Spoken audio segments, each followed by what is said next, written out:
السلام علیکم نحمدہ و نصلی علی رسولہ الکریم۔ ناظرین کرام، جب سے ہماری کانگریس اقتدار پہ آئی ہے، ہمارے تلنگانہ کا حال اتنا برا ہے کہ فریاد کس سے کریں ہماری سمجھ میں نہیں آ رہا ہے، اور جو عہدہ ذمہ داری کا ہے وہ عہدہ ہمارے سی ایم صاحب نے اپنے پاس رکھا ہے، اور یہ سمجھ رہے ہیں کہ آپ سے وہ عہدہ رکھنے سے پورے حالات شہر کے تلنگانہ کے اچھے ہو جائیں گے۔ یہ آپ کی غلط فہمی ہے۔ آپ اپنے مصروفیات میں اتنے مصروف ہے کہ آپ کو یہ بھی خیال نہیں رہ رہا کہ کیا تلنگانہ کے حالات اچھے ہیں یا نہیں، آپ کو اس کی بھی فکر نہیں رہتی۔ آپ کے جتنے عہدیدار آپ نے جن کو آپ نے مقرر کیا ہے، وہ بھی صرف عوام سے ملنا بھی نہیں چاہتے، نہ عوام کے درمیان میں آنا چاہتے، نہ علماء سے ملنا چاہتے۔ وہ اپنے اقتدار کی کرسی پہ بیٹھ کے بس وہیں سے بیٹھ کے تبصرے کرتے ہیں۔ میرے کو افسوس ہوتا ہے کہ ہماری پرانی حکومت جو ہے پھر بھی سلیقے کی نظر آتی تھی کہ جب تک وہ موجود تھے ایک فساد، ایک ہنگامہ پورے تلنگانہ میں نہیں ہوا، لیکن جب سے ہمارے محترم تشریف لائے ہیں کانگریس کے ذمہ دار، جب سے کچھ نہ کچھ شہر کے حالات، تلنگانہ کے حالات دن بدن بگڑتے جا رہے ہیں، اور ہمارے سی ایم صاحب نہ اس کے بارے میں آئی جی سے بات کرتے، نہ ذمہ داران پولیس سے کوئی بات کرتے ہیں، بلکہ وہ یہ سمجھتے ہیں کہ میں صرف عہدہ لے کر بس میرے لیے کافی ہے۔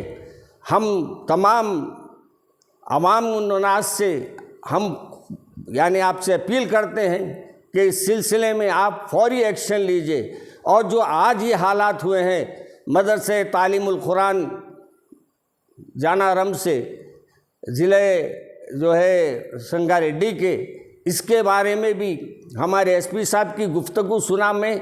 ایس پی صاحب اتنے ٹھنڈے باتیں کر رہے ہیں، کیا میں ان سے امید رکھوں گا کہ کوئی ایکشن لیں گے وہ؟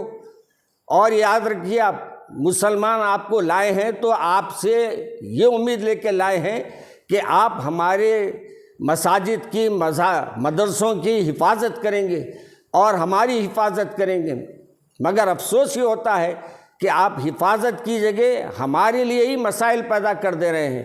اور میں ہمارے محمد علی شبیر صاحب سے بھی کہتا ہوں، جو اپنے عہدے کے بارے میں بار بار کہتے ہیں، میں یہ کہتا ہوں کہ آپ علماء سے ملا کیجئے۔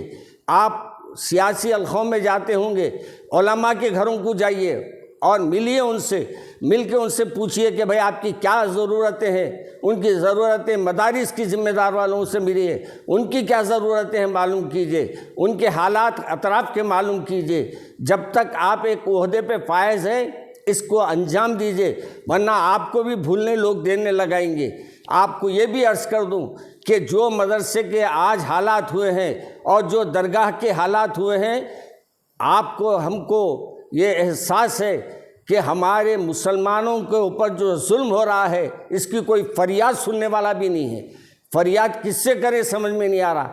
سی ایم صاحب تو یا تو اپنے بڑے بڑے ٹوروں میں مصروف رہتے ہیں، یا تو اور کئی اپنی مصروفیات میں رہتے ہیں، عوام سے ملتے نہیں۔ عوام سے ملنے کے لیے نمائندے بھی مقرر کیے ہیں، وہ بھی ناکارہ آدمیوں کو بٹھا کے رکھ دیے ہیں، وہ ہماری بات اوپر پہنچانا نہیں چاہتے۔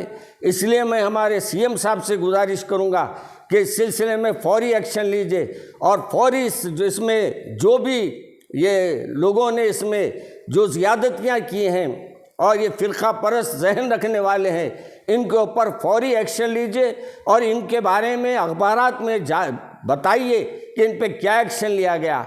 ایسی زبانی جمع خرچ سے کچھ ہونے والا نہیں ہے۔ ہم آپ پہ اعتماد کریں تو کس بیس پہ کریں؟ اس لیے میں آپ سے اپیل کر رہا ہوں کہ کانگریس کے خصوصاً ہمارے سی ایم صاحب سے، آپ کے پاس عہدہ ہے، اگر آپ ذمہ داری نہیں لیتے تو اپنے ایک دوسرے کو عہدہ دے دیجئے، دے کے اس کو بولیے بھائی شہر کے حالات پر اور رنگا ریڈی کے حالات پر اس پہ نظر رکھے۔ اگر یہ ممکن ہے تو دیجئے آپ دوسرے کو، اور دے کے ان پہ سختی کیجئے۔ اور آپ کے آئی جی وغیرہ جو کاہلی کر رہے ہیں اور یہ جو حالات پیدا کر رہے ہیں، ان پہ جو ایکشن لینے کی بات ہے، مجھے حیرت ہوتی ہے۔ ایکشن لینے کی بات کرتے ہیں، کیا ایکشن لیے وہ معلوم نہیں ہوتا، بس اندر کا اندر سب بات ہو جاتی ہے، اندر کا اندر سب ختم ہو جاتا ہے۔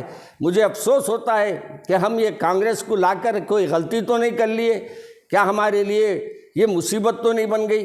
اس لیے میں ہمارے ذمہ داران کانگریس سے کہتا ہوں کہ آج بھی وقت ہے آپ لوگوں کو. اب تک ہے رنگا ریڈی میں کتنے حالات اپنے جو کچھ ہوئے ہیں آپ کے تلنگانہ میں، اس کا آپ جائزہ لیجئے، اور جہاں جہاں یہ حالات ہوئے ہیں ان پہ خاص نظر رکھنے کے لیے وہاں کے پولیس کے ذمہ داروں کو ہدایت دیجیے. السلام علیکم.